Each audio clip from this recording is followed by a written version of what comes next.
Welcome to our mobile webcasting studio. This is very cool. This is very cutting edge stuff. We are recording audio, we are recording video, we are streaming via Skype conference to a Shoutcast server. We've got a text chat room going, and we're desktop sharing. Awesome.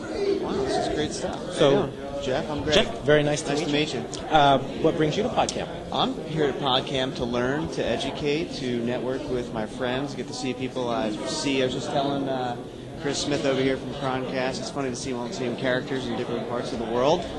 Portable Media Expo in California, Podcamp in Boston, here we are in New York City, we're all over the place. So you've been around? I've been around, yeah. I do a show called ROI Radio, and I have a company called Blue Sky Factory. We've been focused on email marketing for many years.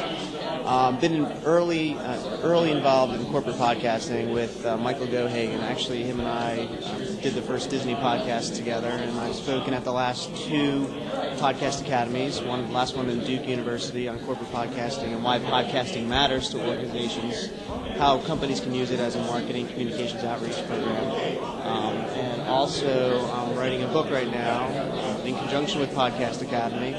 It's called the Podcast Academy, The Business Guide, Launching, Marketing, and Measuring Your Podcast Initiative. So that's coming out at the end of the year at the Portable Media Expo. Have things evolved the way you would have expected? In terms of business and marketing and all that with new media? Yes, I mean, there's definitely still a lot of fragmentation. There's a big question around, particularly in podcasting, metrics.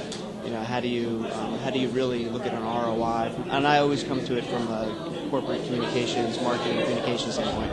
I love the stuff that's going on with independent content and all that kind of stuff, like the Rocket Booms of the world and the Zay Franks of the world. And I love how the big push for video is coming in. But on the corporate side and the way that businesses and business models are evolving, yes, sort of like what I was thinking about 2 years ago, looking out, going, here we are, we have companies like Gigabox Media coming out with programs that are doing dynamic assembly of MP3s on the fly so that people can sponsor podcasts, channels of podcasts. More podcasting studios are popping up. Corporations are starting to include it as an essential part of their marketing, communications, outreach. So I think the landscape is changing, but it's evolving. Sort of the way I thought is look at Podcamp. I mean, look at this place. There's over 900 people registered. I don't know how many people came to the first one in Boston. I went to that. It was an awesome effort with Chris Penn and Chris Bowman and those guys. Look at how much people are interested in this. What's your take on the difference between the unconferences and the conferences?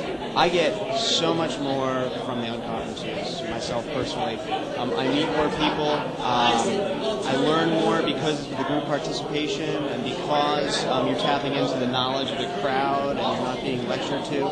Don't get me wrong. I mean, there's still a lot of value in... How does an unconference stay unconference when it's so juicy and tempting for marketers and commercial entities who want to do their thing? Right. How do you maintain that unconference feel? I think if you look at right here, I mean, this is a very much an unconference feel. Somebody was walking down the stairs. Somebody goes, "Is this the same vibe as the original Podcamp?" And I said, "Absolutely. This is just on a much bigger scale." And you look around, there's plenty of commercial, there's plenty of marketing, there's a lot of sponsors here because it takes sponsors to do things like this. But at the end of the day, right? Nobody paid $1 to get here. Lunch, I think, is being provided. At least it was the last couple of Podcamps.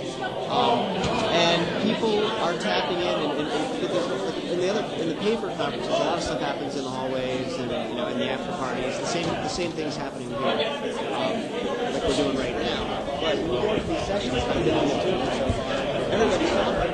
It's not just a lecture. It's not just here it is. Let me present the content to you. It's what do you think?